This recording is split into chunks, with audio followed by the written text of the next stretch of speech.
Hoy vamos a hablar de un tema que es, sin duda, crucial, el sistema educativo en México. Y es que miren, se encuentra en un punto de inflexión, uno de los más complejos de su historia.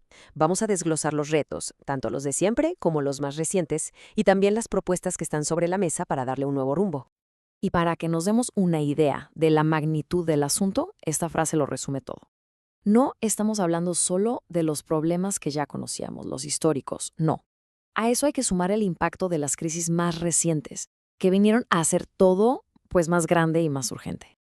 Ok, ¿y cómo vamos a abordar esto? Nuestro análisis se va a dividir en 4 partes clave. Primero, vamos a ver el golpe que significó la pandemia y esas desigualdades que no se van. Luego, pasaremos a las cosas buenas, a la innovación que surgió, y terminaremos trazando una posible ruta para mejorar. Muy bien, arranquemos entonces con la primera parte del desafío.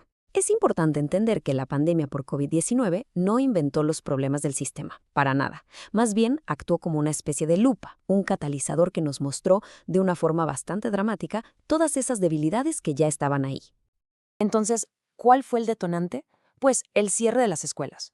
Un cierre que duró mucho tiempo y que obligó a todos a pasarse de un día para otro a la educación a distancia.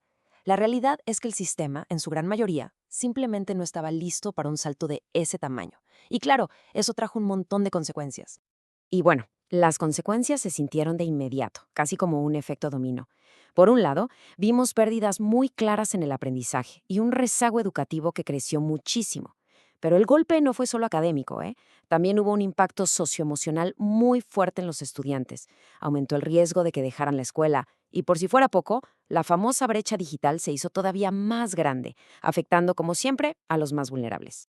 Pero ojo, no todo fue negativo. Y esto es súper interesante. En medio de toda la crisis también vimos cosas increíbles. Vimos una capacidad de adaptación y una resiliencia, sobre todo de parte de las maestras y maestros, que fue impresionante. Y de ahí salieron nuevas formas de enseñar, nuevas ideas que hoy son clave para pensar en el futuro de la educación. Justo como decíamos, la pandemia fue esa lupa que nos mostró las grietas que ya estaban ahí. Y eso nos lleva de lleno al segundo gran reto, las desigualdades educativas. Este no es un problema nuevo, para nada. Es un tema estructural, muy profundo, que ha estado presente en la educación en México desde hace décadas. Miren, este comparativo lo dice casi todo. La diferencia entre las zonas urbanas y las rurales es abismal. Y no es algo abstracto, ¿eh? Hablamos de cosas súper concretas. La calidad de las escuelas, si hay o no materiales para trabajar y hasta las oportunidades que tienen los profes para seguirse preparando. Y no solo es un tema de dónde se vive, las condiciones socioeconómicas de las familias son un factor determinante. Cosas como la pobreza, que un niño o una niña tenga que trabajar, la migración o simplemente no tener servicios básicos en casa, todo eso funciona como una barrera que les impide tener una educación de calidad. Y lo que es peor, esto sigue alimentando ciclos de desigualdad. Ok, el panorama se ve complicado, ¿verdad? La gran pregunta entonces es, ¿hay salida? ¿Existen soluciones reales y planes de acción concretos para todo esto? La respuesta es que sí. Y justo ahora vamos a empezar a explorar esas respuestas.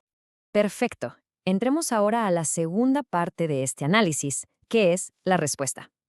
Porque a pesar de todo este escenario tan complejo, también han surgido innovaciones educativas muy importantes, ideas que buscan atacar estos problemas desde el salón de clases, desde la práctica del día a día. Aquí podemos ver algunas de las más importantes. Y fíjense, no se trata solo de meter computadoras a las aulas, se trata de usar la tecnología con una estrategia clara. También de fortalecer los modelos híbridos, que combinan lo presencial con lo digital, o de implementar el aprendizaje basado en proyectos, que conecta mucho más a los alumnos con su realidad. E incluso, algo muy valioso, se está impulsando que los propios docentes investiguen lo que hacen para mejorarlo. El aula se vuelve un laboratorio. Y este punto es clave, porque nos obliga a pensar qué es realmente la innovación en la educación. Como vemos aquí, la verdadera transformación no viene solo de tener la última tecnología, no, viene de procesos humanos, de la capacidad de reflexionar críticamente, de colaborar entre colegas y del compromiso real de todos los que participan en la educación. Esos son los verdaderos motores del cambio. Ahora, la pregunta del millón es, ¿cómo hacemos para que estas buenas ideas que surgen en una escuela o en un salón de clases no se queden ahí? ¿Cómo las llevamos a todo el sistema? Bueno, pues esta última parte de nuestro análisis se enfoca justo en eso, en las propuestas para una reforma educativa que sea sostenible y que abarque todo el país. Las propuestas para esta gran reforma se sostienen sobre 3 pilares que son muy claros. Primero, invertir en serio en la formación y profesionalización de las maestras y los maestros. Segundo, que la inversión en infraestructura y tecnología no solo aumente, sino que se reparta de forma equitativa para por fin cerrar esas brechas históricas.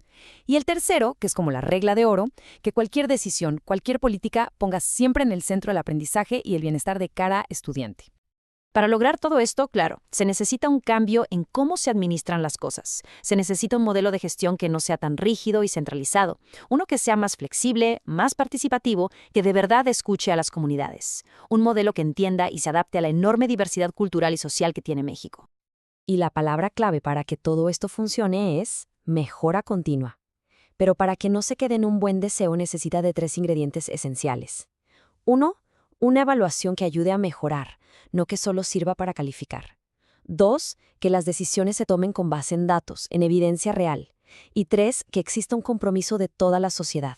Esto no es solo tarea del gobierno o de los maestros.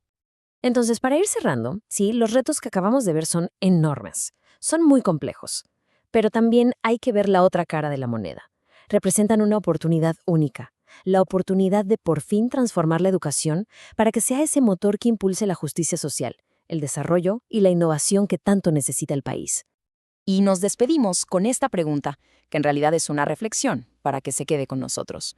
Construir el futuro de la educación no es trabajo de unos cuantos. La pregunta es de todos.